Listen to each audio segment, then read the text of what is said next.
Welcome back to my YouTube channel and आज हम देखने वाले हैं स्ट्रेचिंग फॉर इम्पेयर्ड मोबिलिटी। ये किश्नर का 4th चैप्टर है। इसके अंदर हम देखेंगे कि कौन कौन सी स्ट्रेचिंग, किस टाइप की स्ट्रेचिंग जो है हमें इम्पेयर्ड मोबिलिटी के लिए देनी चाहिए। इम्पेयर्ड मोबिलिटी किसी भी वजह से हो सकती है, कोई पैथोलॉजिकल रीज़न है, इन्फ्लेमेशन है या फिर फ्रैक्चर हो गया है। ये सारी चीज़ें जो है इम्पेयर कर देती हैं मोबिलिटी को। अब हम देखते हैं कि स्ट्रेचिंग क्या होती है। Increase extensibility, improving flexibility by lengthening structures that have adaptively shortened and became hypomobile over time। जब कोई सेगमेंट या कोई पार्ट आपकी बॉडी का बहुत लंबे टाइम तक इमोबिलाइज्ड रह रहा है तो क्या होगा, जो उसकी मसल्स होंगी वो ओवर दी टाइम क्या होंगी, हाइपोमोबाइल हो जाएंगी। मतलब कि जो फुल उसकी रेंज ऑफ मोशन है उसको कवर नहीं कर पाएंगी और शॉर्ट एंड हो जाएंगी। और फिर बहुत लंबे टाइम तक अगर शॉर्ट एंड रहती हैं तो वो उसको अडेप्ट कर लेंगी उस कंडीशन को, ठीक है। और मूव करने में फिर उनको जो है दिक्कत होगी। ये मसल जो है हाइपर, अगर इसकी नॉर्मल लेंथ इतनी है और इसको अगर हम लॉन्ग टर्म तक शॉर्ट एंड रखते हैं, इसकी स्ट्रेचिंग नहीं करते प्रॉपरली या फिर ड्यू टू एनी रीज़न ये उतना वर्क नहीं कर पा रही है, तो क्या होगी कि इसकी जो लेंथ है वर्क करने की, रेंज ऑफ मोशन जो है वो कम हो जाएगा और इसकी शॉर्ट एंड हो जाएगी, मतलब छोटी हो जाएगी, ठीक है। अब हम देखते हैं terms related to mobility and stretching. अब कौन कौन सी बेसिक टर्म्स होती हैं जो हमें पता होनी चाहिए इस चैप्टर में आगे बढ़ने से पहले। तो पहली है फ्लेक्सिबिलिटी, हाइपोमोबिलिटी एंड कॉन्ट्रैक्शंस क्या क्या होते हैं। जैसे हमने आगे भी देखा कि पहले देखा हमने कि स्ट्रेचिंग से जो है फ्लेक्सिबिलिटी इम्प्रूव होती है। फ्लेक्सिबिलिटी हमें नॉर्मली अगर मैं बताऊं तो अगर ये मेरा हैंड है और इसको मैं इतना मोड़ पा रही हूँ तो ये मेरी फ्लेक्सिबिलिटी है, ठीक है। तो अब इसमें देखते हैं smoothly move a joint through an unrestricted pain free range of motion, कि मैं कितनी रेंज तक उसको जो है मूव कर पा रही हूँ स्मूथली, प्यार से, मतलब कि उसको मूव कर पा रही हूँ और मुझे पेन नहीं हो रहा है। बिकॉज एक लिमिट के बाद अगर मैं इतना, मेरा नॉर्मल है, तो इसके बाद अगर मैं करती हूँ तो मुझे बहुत पेन, मतलब एक पेन वाली जो सेंसेशन होती है वो फील होगी, ठीक है। लेकिन इतनी जो मेरी आराम से करने वाली रेंज है वो मेरी फ्लेक्सिबिलिटी को शो करती है, ठीक है। अब देखते हैं सेकेंड टर्म जो है ये है हाइपोमोबिलिटी। हाइपो का मतलब हमें पता है कम, ठीक है। मोबिलिटी का मतलब होता है कि मूवमेंट कर पाना, इधर से एक जगह से दूसरी जगह जा पाना, किसी भी स्ट्रक्चर को मोबाइल कर पाना, ठीक है। तो देखते हैं ये क्या होता है इसके अंदर। हाइपोमोबिलिटी के अंदर क्या है कि जो मोबिलिटी है आपकी वो कम हो जाती है और रिस्ट्रिक्टेड मोशन के मतलब जो मोशन है आपका वो रिस्ट्रिक्टेड हो जाएगा, उसकी एक लिमिट हो जाएगी, आप उतने ही रेंज के अंदर उसको मोबाइल कर पाएंगे। तो ये है हाइपोमोबिलिटी, ठीक है। अब देखते हैं कॉन्ट्रैक्चर्स जो है। कॉन्ट्रैक्शन थोड़ा सा इंटरेस्टिंग टॉपिक है।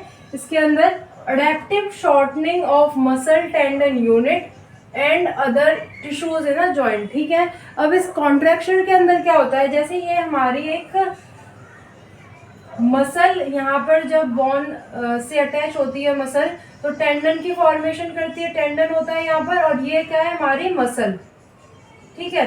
तो ये पूरा क्या हो गया हमारा मसल टेंडन यूनिट, ठीक है। अब क्या होगा कि बहुत लंबे टाइम तक जब हाइपोमोबिलिटी रहती है तो जो मसल्स हैं वो तो शॉर्टनिंग में जा चुकी हैं, ठीक है। ओवर टाइम जो है हाइपोमोबिलिटी की वजह से अडेप्टिव शॉर्टनिंग हो जाती है।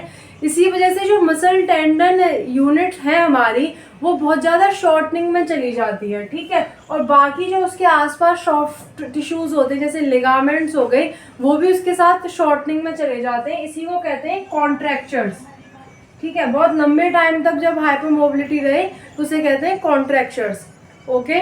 अब हम देखेंगे indications and Contra indication of stretching. Indications का मतलब होता है कि किस किस केस के अंदर हमें उस पेशेंट को स्ट्रेचिंग देनी है। फर्स्ट है decrease range of motion because of adhesion, contracture, scar tissue formation. तो कॉन्ट्रैक्चर और अडहेशन जो है वो प्रोलॉन्ग इमोबिलाइजेशन की वजह से फॉर्म होते हैं एंड स्कार टिश्यू फॉर्मेशन जो है बर्न की वजह से या किसी फ्रैक्चर की वजह से फॉर्म हो जाता है। तो इस केस के अंदर जो है हमें उसे स्ट्रेचिंग देनी होगी। सेकंड है यूज्ड पीरियड और after vigorous exercise to decrease post exercise muscle soreness. जब बहुत ज़्यादा एक्सटेंसिव अमाउंट में हम एक्सरसाइज करते हैं तो उससे पहले या उसके बाद में जो हमारी मसल्स की फ्लेक्सिबिलिटी एंड एक्सटेंसिबिलिटी है उसे हमें थोड़ा सा स्टार्ट करना पड़ता है, इस वजह से कि जो हमारी पोस्ट एक्सरसाइज है उसके बाद हमें सोननेस मतलब बहुत ज़्यादा दर्द ना हो। ठीक है, थर्ड देखते हैं, रिस्ट्रिक्टेड मोशंस में lead to the structural deformity. मतलब कि जब मोशन रिस्ट्रिक्टेड हो जाए और बहुत लंबे टाइम तक अगर आप उसको ट्रीट नहीं करेंगे तो क्या होगा कि वो एक डिफॉर्मिटी के अंदर चेंज हो जाएगा। तो इसको जो है स्ट्रेचिंग के थ्रू बचाया जा सकता है डिफॉर्मिटी को, तो उस कंडीशन में जो है हमें देनी होगी। फोर्थ है muscle weakness and shortening of opposing tissues. अब देखते हैं कॉन्ट्राइंडिकेशंस क्या होगा। बोनी स्फर, बोनी स्फर क्या होता है, जब भी कोई बोन जो है अनवांटेड ग्रोथ करती है एंड जॉइंट को जो है एक लिमिटेशन प्रोवाइड करती है। फॉर एग्जांपल ये हमारा एंकल जॉइंट है, सॉरी ये हमारा एंकल जॉइंट है एंड यहाँ पर जो हमारी कैल्किनियस बोन होती है ये जो है बैक साइड में इस तरीके से इस पर फॉर्मेशन कर देती है, और जिस वजह से जब हम अपने एंकल को मोड़ते हैं तो वहाँ पर वो बोनी स्फर जो होता है वो जो है पेन को जनरेट करता है, क्योंकि बोनी रिस्ट्रिक्शन हो गया ना मोशन के अंदर, तो वो पेन तो हो गई। तो इस तरीके से जो है बोनी ब्लॉक्स अगर प्रेजेंट है तो उसमें कॉन्ट्रा इंडिकेशन है, वहाँ पर नहीं देनी है किसी भी कीमत पर स्ट्रेचिंग। थर्ड है रीसेंट फ्रैक्चर अगर हुआ है तो नहीं देंगे। हाइपर मोबिलिटी, हम जो है स्ट्रेचिंग देते हैं बिकॉज हाइपो मोबिलिटी मतलब मोबिलिटी कम हो रखी होती है, तो हमें हाइपर मोबिलिटी करनी होती है। अगर ऑलरेडी हाइपर है मोबिलिटी तो हमें उस कंडीशन के अंदर नहीं देनी होगी ना स्ट्रेचिंग। फोर्थ है शार्प और acute pain with joint movement और मसल इलोंगेशन। ऐसी कोई कंडीशन है पेशेंट के साथ कि जब भी हम उसकी मसल को इलोंगेट कर रहे हैं तो उसको जो है पेन बहुत ज़्यादा हो रहा है, ठीक है, एक्यूट पेन हो रहा है उसको, और जॉइंट मूवमेंट के साथ भी उसको पेन हो रहा है, तो ऐसी कंडीशन में भी हम नहीं देंगे। अब हम देखेंगे कितने टाइप्स की स्ट्रेचिंग होती है।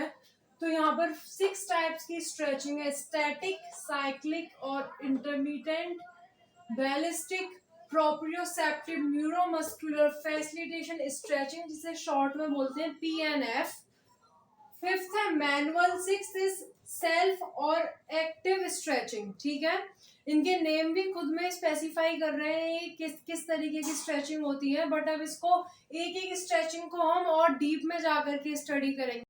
अब देखते हैं स्टैटिक और साइक्लिंग इंटरमीडिएट स्ट्रेचिंग जो है, जो हमने पिछले बार देखी थी, वो किस बेसिस पर बटी हुई है, वो डिस्ट्रीब्यूट हो रखी है आपकी ड्यूरेशन ऑफ स्ट्रेचिंग पर, कि कितनी टाइम तक आप जो है उस स्ट्रेच की ड्यूरेशन रखेंगे, उसके बेसिस पर ये 2 पार्ट्स के अंदर डिवाइडेड है स्ट्रेचिंग।